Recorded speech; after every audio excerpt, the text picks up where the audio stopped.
Nah. Bukan. Ini bukan di Bali, ini masih di New York. Selamat datang di .id Weekly Vlog. Bumper.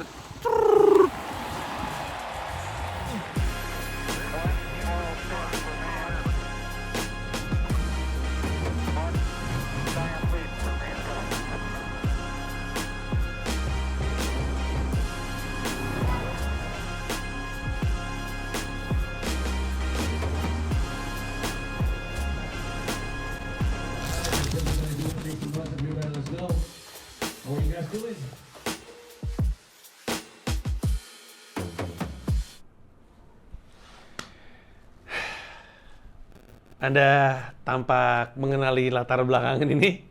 Betul sekali, ini adalah latar belakang khas ketika gue bikin konten di Markas Cemika. Gue sudah kembali ke Indonesia karena dalam hitungan hari akan mulai Komodo Menoi National Tour. Tapi mari kita bahas apa yang terjadi dalam satu minggu ini di .id Weekly Vlog episode kali ini.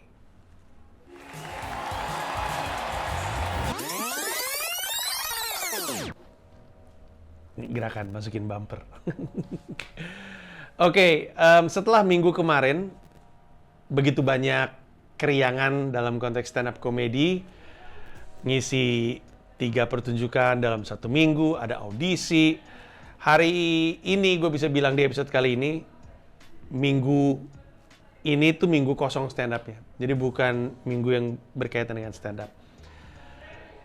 Ada banyak milestone yang tercapai dari sisi karir dan personal.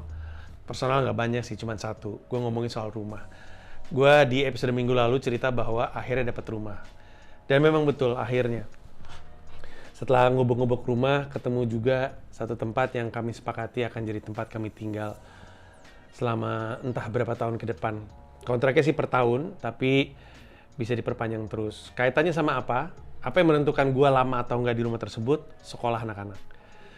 Jadi selama 1-2 minggu terakhir, sebenarnya gue dan keluarga tuh mencoba untuk daftar ke sekolah.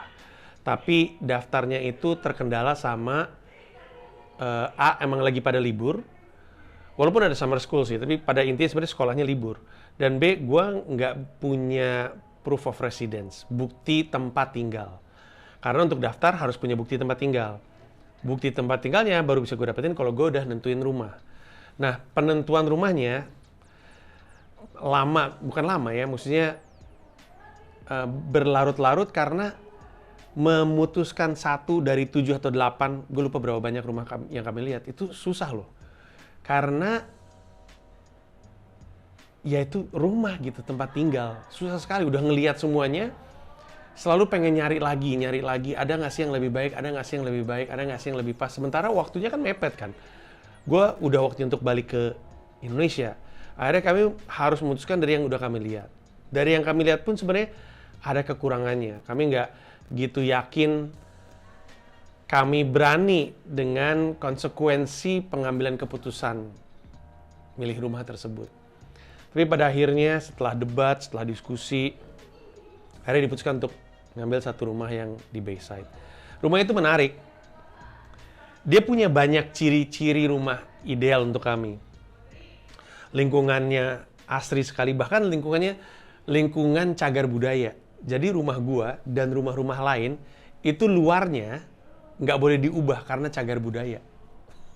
Saking tuanya. Tapi asri sekali, indah sekali. Dalamnya baru. Jadi pemilik rumahnya tuh baru aja ngerenov.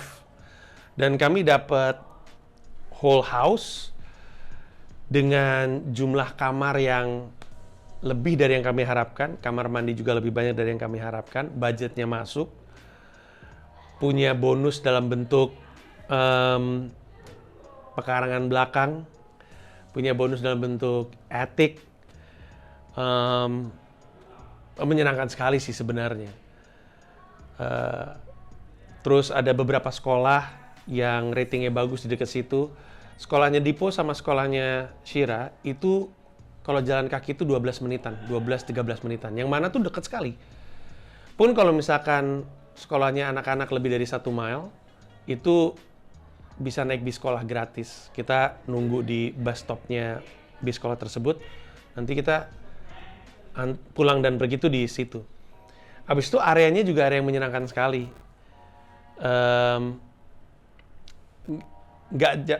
Dari rumah gua, jalan 6 menit tuh ketemu kafe bagus. Jalan 8 menit ketemu kafe yang lebih bagus lagi. Jalan 7 menit ketemu sushi sashimi. Jalan 8 menit ketemu restoran Korea. Ya sebenarnya cukup ideal sekali. Cuman ada kayak kekhawatiran nih kalau misalkan semuanya bagus-bagus begini, is it too good to be true gitu? Karena kadang-kadang yang too good to be true beneran too good to be true. Tapi kita nggak bisa tahu sebelum kita ngejalanin. Tapi ada kita sepakatin untuk ngambil rumah ini dan moga-moga rumah ini bawa berkah untuk kami, untuk keluarga. Karena konon katanya rumah itu kan jodoh-jodohan. Nah, di luar itu ada pencapaian lagi di minggu ini karena anak-anak itu seneng banget ke pantai dan karena udah dijanjikan, udah dalam rencana, akhirnya minggu kemarin ini kami ke pantai.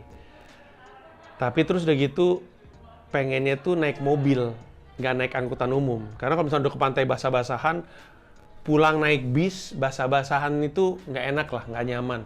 Kejer-kejeran, mesti ngejer jadwal bis dan segala macamnya. Akhirnya kami nyewa mobil. Nyewa mobilnya itu di sebuah tempat penyewaan mobil di bandara. Di JFK itu ada banyak perusahaan penyewaan mobil. Ada banyak dari yang terkenal sampai yang lu nggak pernah dengar namanya. Kami nyewa mobil dari situ.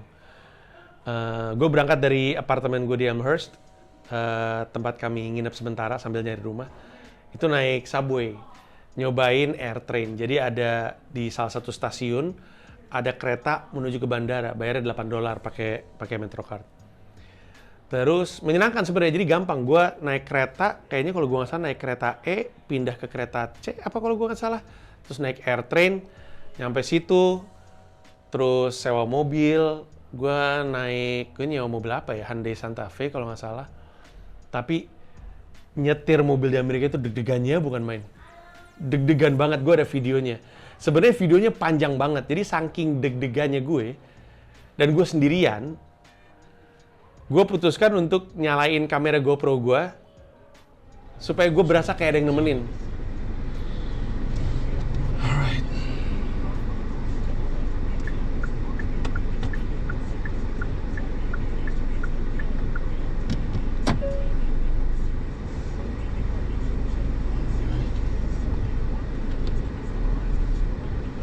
Oh fuck, this is weird.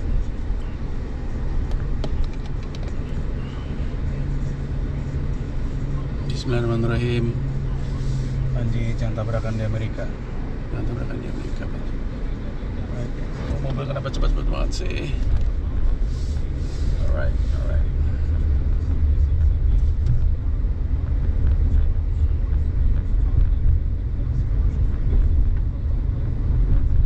Lewat aja lo cuy.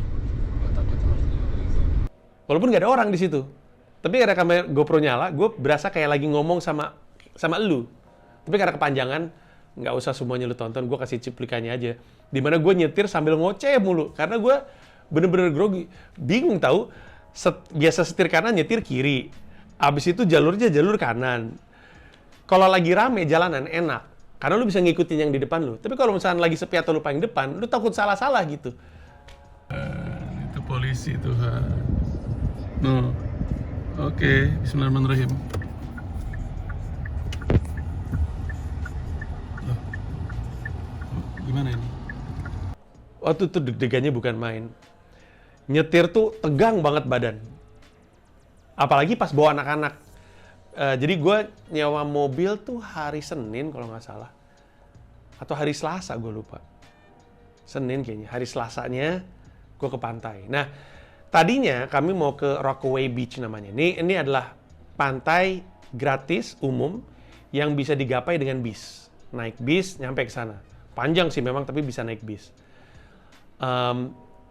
Tapi nggak jadi ke Rockaway Beach. Satu, karena waktu gue buka search Rockaway Beach, 2 hari sebelumnya ada hiu di pantai. Ada hiu. Jadi orang disuruh keluar dari air karena ada hiu. Ada hiu. Gak pernah lu berenang di Ancol disuruh, keluar dari air ada hiu. Gak pernah. Adanya cacing di situ. Ada cacing pita keluar. Gak pernah ada hiu. Terus bukan cuma itu, 5 hari sebelumnya ada anak mati karena kebawa arus. Nah, jadi gue pikir, aduh udah jangan deh, jangan di Rockaway. Kebetulan emang nyari mobil sewaan anyway kan, jadi kami bisa nyari sesuatu yang jauh. Akhirnya kami putuskan ke sebuah pantai, namanya Sunken Meadow State Beach Park, jadi punya negara dan gratis. Lokasinya lebih jauh dan nggak kejangkau sama transportasi umum, tapi kami bawa mobil. Dan karena dia lebih jauh, pas kami samperin lebih sepi. Gue pikir New York nggak punya pantai, ternyata New York banyak pantainya. Salah satunya si Sunken Meadow Beach ini. Pasirnya sih nggak terlalu halus yang di Sunken Meadow State Beach Park ini. Tapi ya lu bayangin garis pantainya panjang terus nggak ada orang gitu di situ. Sepi aja gitu. Jadi Dipo sama Shira bisa duduk-duduk santai, bisa outdoor, ngadep ke laut. Dipo seneng karena ada banyak burung, dia ngitung ada 5 jenis burung di situ. Shira seneng karena bisa main air, tapi airnya dingin jadi dia berhati-hati. Gamila juga seneng, dia sambil yoga bahkan si Gamila. Kalau gue mah seneng lihat pada seneng aja gitu di situ. Dan setelah kami 2 jam, kayaknya 2,5 jam di situ, terus kami pulang, sempat makan di sebuah diner di kota kecil nggak jauh dari pantai. Terus udah nyetir balik, terus gue balikin mobil, ya benar. Jadi Senin gue jemput mobil, Selasa malam gue balikin mobil. Balikin mobilnya juga gampang ya, istilahnya ke sana, terus udah gitu. Semua udah dibayar di depan, terus udah gitu habis itu emang agak nunggu lama, gue mesti duduk nunggu lama, nunggu mobil jemputan untuk bawa gue.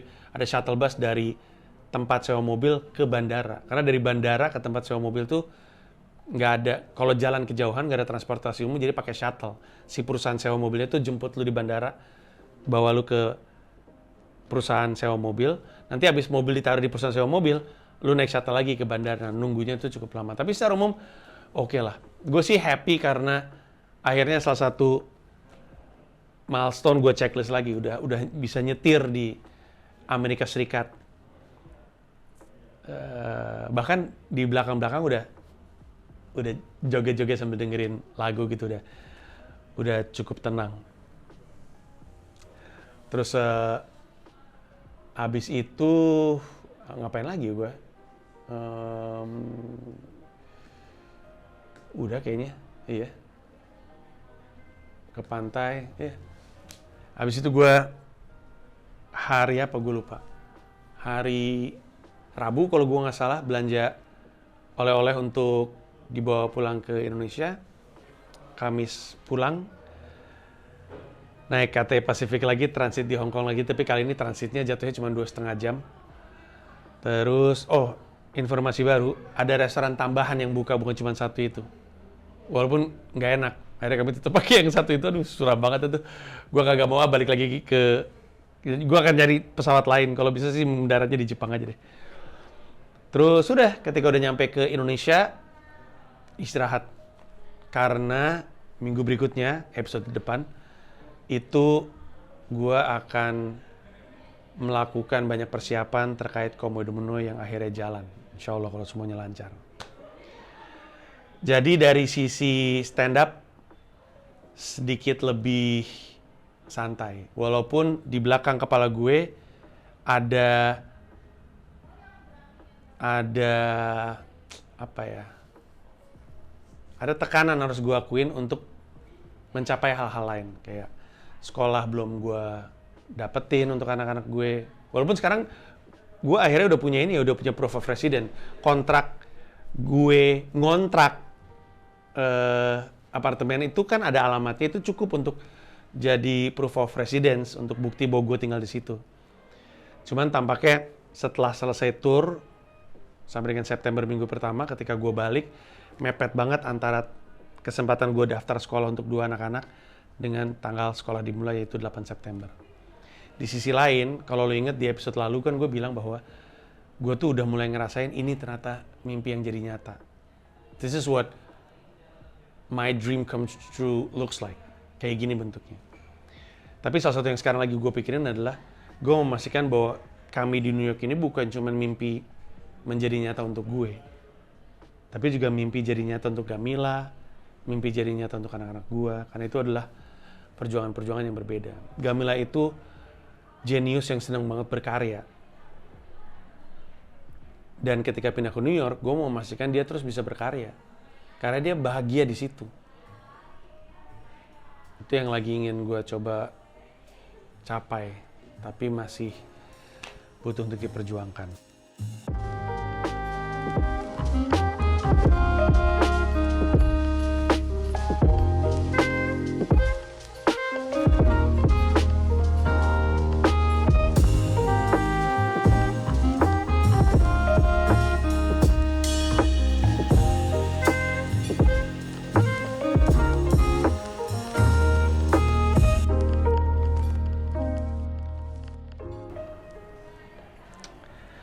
Nah, ngomong-ngomong soal keluarga,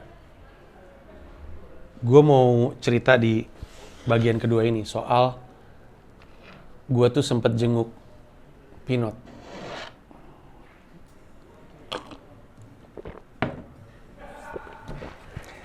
Jadi sebenarnya sebelum gue balikin mobil sewaan, gue sempet jenguk Pinot. Untuk yang belum tahu, Pinot itu adalah seorang animator, seorang desainer yang sangat brilian. Lu bisa cek Instagramnya Pinot atau Twitternya Pinot dan lihat dia tuh viral berkali-kali karena animasi yang dia bikin. Gue pertama kali mengenal Pinot dari animasinya yang viral. Animasinya, aduh, tipis-tipis antara animasi dan sulap itu. Pertama gue mengagumi dia dan karyanya. Belakangan gue mengenali Pinot sebagai seorang suami dan ayah yang membawa keluarganya ke New York. Mereka sempat kerja di Qatar apa di Dubai, gue lupa. Apa di Kuwait, gue lupa. Di Kuwait kalau nggak salah. Gue lupa di mana. Kemudian dapat kesempatan untuk kerja di New York dan kerjanya di kantornya Gary V. Of all people. Kerjanya di VaynerMedia. Sempat di VFriends, tapi sekarang balik lagi di VaynerMedia. Jadi dia kerja untuk Gary V. 0044 Weekly Vlog tuh sering disebut sebagai Gary V KW itu. Jadi bukan cuman gue kenal dia sebagai ilustrator yang handal, gue mengenali dia sebagai seorang ayah yang juga bawa keluarganya ke New York. Gue mengenali dia sebagai orang yang kerja di perusahaan orang yang gue idolai. Lalu dia adalah, belakangan gue sadari adalah anaknya orang Dwi Kun, orang yang menciptakan dan menggambar komik Panji Koming. Di Kompas tuh ada komik Panji Koming. Itu tuh buatannya bapaknya Pinot. Sekarang anak-anaknya yang nerusin. Nah, lama-lama gue jadi makin kenal sama Pinot. Kami sering ketemu di seminar-seminar. Dia bawa keluarganya. Anaknya 4 kalau nggak salah. Dia, Dita atau Mbak Ditut dan anak-anaknya tuh sering jadi pembicara di seminar-seminar gitu. Terus ketika gue mau ke New York, gue tuh banyak konsultasi sama Papin, sama Pinot. Lewat DM di Twitter, sempat ngobrol via Zoom. Bahkan waktu gue udah ke New York per Januari kemarin, gue menyempatkan diri untuk ngobrol berdua sama Mbak Dita di Queens waktu itu, di Astoria. Kami ngobrol-ngobrol, gue nanya soal sekolah dan segala macamnya. Jadi makin lucu setelah dipikir-pikir karena dia satu alma mater sama gue dari FSRD ITB juga. Nah, sekitar 1 bulan yang lalu, orang yang menggemari atau mengagumi dan mengikuti Pinot kaget karena Pinot kena stroke. Pembuluh darah di otaknya pecah. Persisnya penyakitnya gue juga lupa, tapi akhirnya Pinot jadi tidak sadarkan diri dan koma. waktu pertama kali atau hari H+1 kejadian, Mbak Dita mengabarkan kepada orang-orang via Twitter bahwa kondisinya tuh tak terselamatkan, kata dokter. Mbak Dita dan anak-anaknya disuruh bersiap-siap karena mereka akan ditanyain, lu mau cabut kabelnya atau lu mau pertahankan Pinot seperti ini dalam vegetative state gitu istilahnya, udah nggak responsif dan nggak tahu berapa lama bakal dalam kondisi koma. Bisa aja lu bakar duit untuk membuat suami lu tuh terus-terusan dalam kondisi seperti itu. Aduh, hati rusak sekali. Hati gua dan semua orang yang megang suram sekali. Kadang kita berpikir ya, kenapa imbalan Tuhan kepada hamba-hamba terbaiknya ini cobaan? Kita suka gitu kan, kalau kita ngeliat, aduh ini keluarga indah sekali, orangnya baik, nggak pernah punya musuh, orangnya inspiratif. Kok dikasih cobaan yang gini banget gitu? Kalau dia adalah salah satu hambanya Tuhan yang begitu baik, kenapa nggak imbalannya itu adalah kelancaran dan kemudahan? Kenapa gitu? Ya gue tahu pasti, ya karena kepada hamba terbaiknya tuh dikasih cobaan, karena kalau dia melewati cobaan tersebut, dia akan jadi orang yang lebih punya tempat di sisi Allah gitu. Ya, kata orang-orang beragama mah.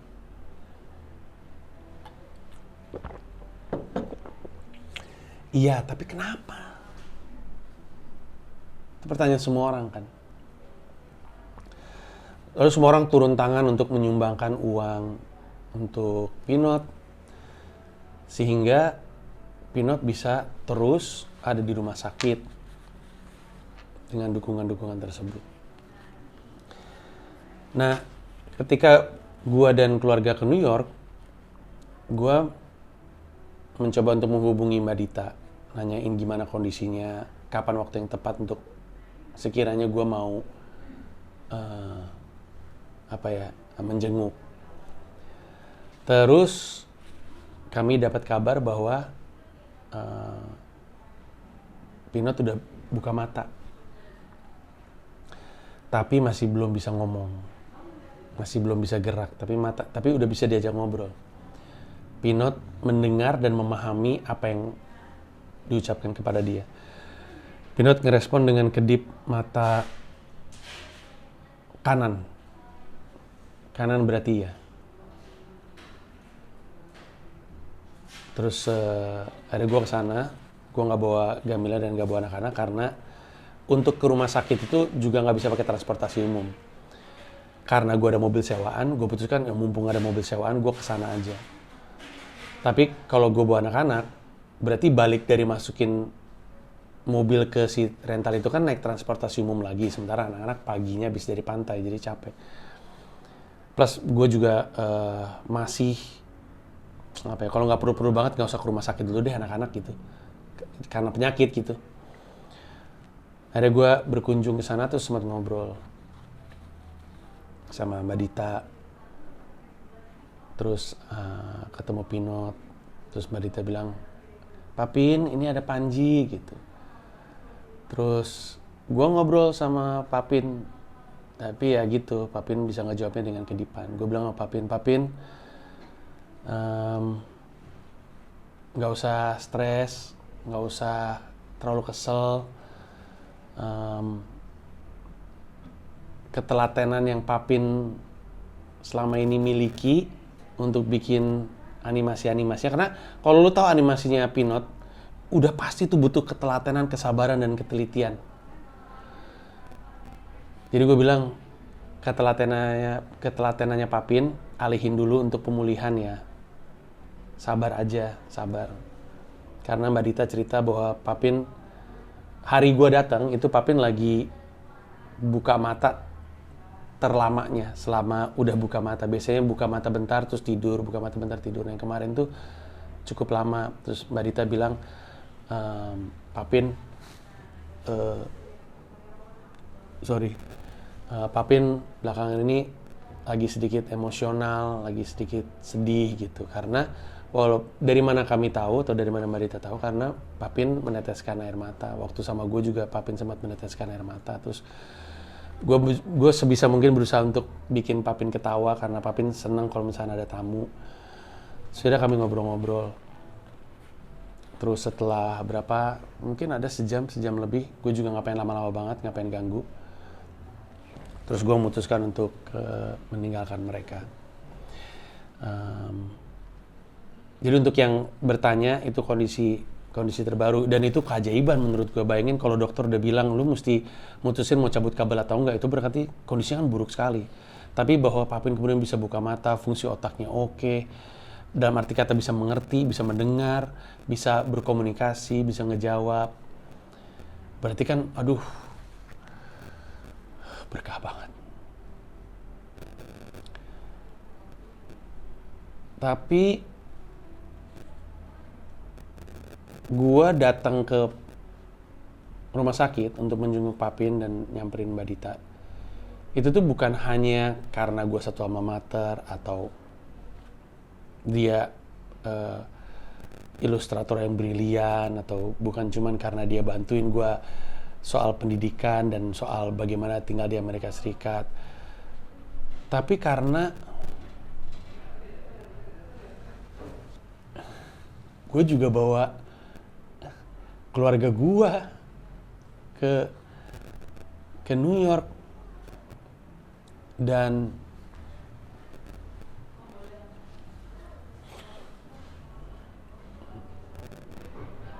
gue sadar bagaimana Tuhan kalau mau ambil ini semua tuh Tuhan bisa sekejap aja gitu. Untuk alasan yang mungkin kita nggak akan pernah ngerti ya. Tapi kalau Tuhan mau ambil ini semua, Tuhan bisa ambil ini semua. Lalu berubah. Keadaan yang diberikan kepada kita tuh bisa mengubah kita gitu. Kan anak-anaknya kan jadi harus beradaptasi ulang. Mbak Dita kan jadi harus beradaptasi ulang. Mbak Dita bilang dia selalu ke rumah sakit jam 12 sampai jam 7. Itu aja rutinitas yang baru. Mesti beradaptasi lagi. Nanti setelah kondisi udah lebih stabil, nanti rehabilitasinya Papin udah nggak di rumah sakit lagi, di luar lagi. Dan itu berubah, semuanya berubah gitu. Jadi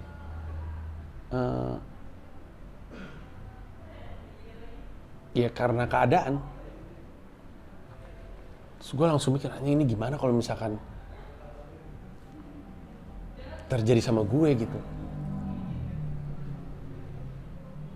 Ngebayangin Gamila dan anak-anak mesti beradaptasi itu,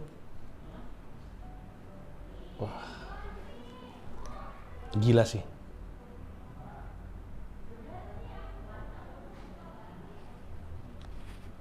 Kebayang-bayang sama gue. Gue waktu kejadian tersebut kan gue sempat WhatsAppan sama Wina. Wina sempat nanya, dana darurat lu gimana? Kalau misalnya ada apa-apa sama lu, gimana tuh? Gamila sama Dipo sama Shira. Gue bilang, sebenarnya sih, oh mobil. Ntar ya itu mereka kunci. Oh udah, oh ya oke. Sorry itu mobil gua ngalangin mobil orang, jadi mereka mau mindahin. Sebenarnya gue punya dana darurat, tapi udah gue alokasikan semua untuk kepindahan ke New York. Yang gue cerita gue punya tabungan untuk 3 tahun hidup di New York, itu tuh dana darurat gue.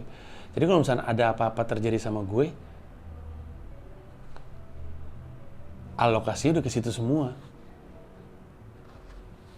Makanya sekarang gue harus bisa membiayai kehidupan gue dan keluarga gue di New York di luar uang yang udah gue siapkan.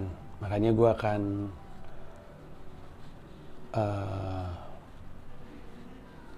mengoptimalkan penghasilan gue dari YouTube dan penghasilan gue dari Comika.id supaya dana darurat gue bisa terus jadi dana darurat seandainya ada apa-apa.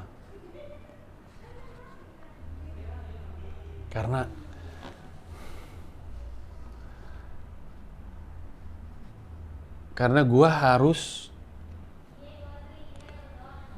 bertanggung jawab sama kesehatan gue supaya gue bisa terus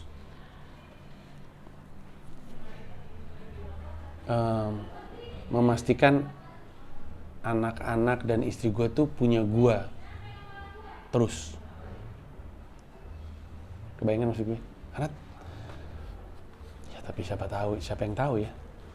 Kayak sekarang nih gue sebenarnya dalam kondisi terbaik gue.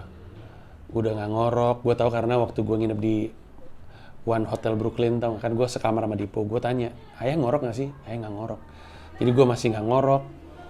Gue makan 90%, 85% plant-based. Gue lebih rutin olahraga. Tidurnya agak susah karena banyak jet lag dan segala macamnya. Tapi gue terus jaga kesehatan gue. Sambil gue siap-siap dengan dana darurat gue. Karena Tuhan bisa ambil ini kapan aja.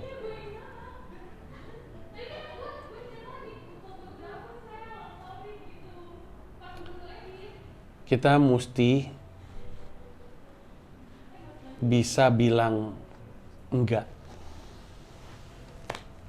Kalau itu berarti kita jadi punya ruang lebih banyak untuk istirahat. Terserah deh orang mau kesel sama karena kita tolak. Terserah deh orang mau ngomel di belakang atau ngedumel atau nyinyirin kita atau ngomongin kita di belakang bahwa kita nolak ajakan mereka atau kesempatan yang mereka berikan atau apapun, terserah deh, karena mereka nggak punya tanggung jawab sama keluarga. Jadi gue bukan cuma ngomongin sama suami ya, sama siapapun, karena gue kan pengadvokat istri sebagai tulang punggung keluarga juga ya. Buat gue tulang punggung keluarga tuh nggak harus laki, bisa juga istrinya, dan laki ngambil peran sebagai ayah rumah tangga bisa juga. Jadi siapapun itu, tapi siapapun yang punya tanggung jawab untuk menyediakan penghasilan untuk keluarganya itu, ini tuh ada di benak kami, ada di benak kita. Soal kesehatan kita yang akan membuat kita terus bisa menafkahi keluarga. Soal menyediakan dana darurat untuk memastikan kalau apa-apa terjadi sama kita. Gue sama Gamila tuh udah dari lama ngomongin ini sebenarnya. Gamila bahkan pernah bilang sama gue bahwa dia tuh sebenarnya siap aja kalau gue masuk penjara. Mentally mungkin iya. Tapi gue juga harus menyiapkan sesuatu seandainya gue nggak bisa ngasih penghasilan. Dan sebenarnya udah ada. Ini kalau ada apa-apa terjadi sama gue sehingga gue nggak bisa berpenghasilan, sebenarnya ya lu boleh-boleh aja ngasih sumbangan. Tapi sebenarnya gue udah punya harta karun dalam bentuk karya. Kalau ada apa-apa sama gue, lu beli aja karya gue yang ada di Cobaikar.id, dan itu akan menghidupi, atau tonton YouTube gue itu akan menghidupi keluarga gue di saat gue bahkan nggak bisa gitu. Segitu udah bersiapnya tuh gue. Walaupun susah banget. Susah untuk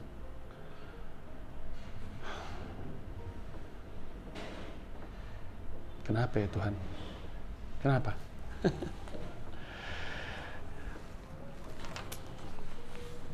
Jaga kesehatan, terus dekat sama Tuhan, bersiap, punya rencana, punya plan B, dan kita terus mendoakan Pinot dan Mbak Dita dan anak-anaknya supaya diberi kekuatan dan supaya perjuangannya dimudahkan dan supaya sesegera mungkin Papin bisa kembali sembuh. Sorry ya, jadi agak mellow ya, karena ini ada di benak gue. Kemarin teman gue meninggal dunia gara-gara apa? Naik motor lagi menghindari lubang. Naik motor menghindari lubang, jatuh. Sempat masuk TV kok.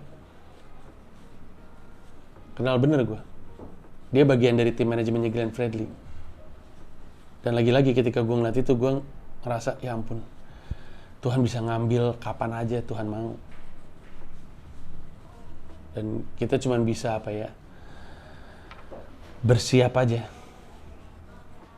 dan berserah.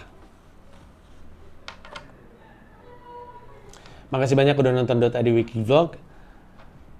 selama 4 minggu ke depan, 5 minggu ke depan bahkan, lo akan mulai ngelihat gue menjalani tur. Seandainya semuanya lancar, gue sehat terus, lo akan ngelihat gue mulai ngejalanin tur. Akan jadi dinamika yang agak beda di Dota di Weekly Vlog. Jadi gue gak sabar untuk ketemu sama lo di episode berikutnya. Terima kasih, bye-bye.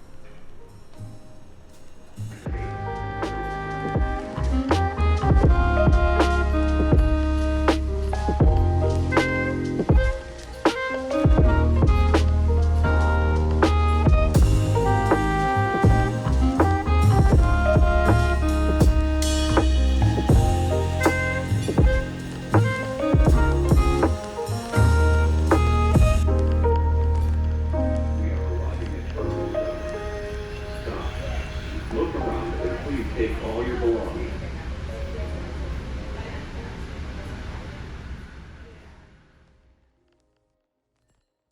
Terima kasih udah nonton video ini dan juga terima kasih udah subscribe kanal YouTube gua. Gua mau ngasih tahu bahwa gua membuka YouTube membership dan ada 3 jenis penawaran. Ada 1 paham Rp30.000, ada 1 rasa Rp125.000, ada 1 jiwa Rp1,5 juta. Masing-masing punya manfaat-manfaat tersendiri. Ada konten-konten khusus yang gue siapkan untuk para member. Kalau tertarik silakan mampir ke home, klik join.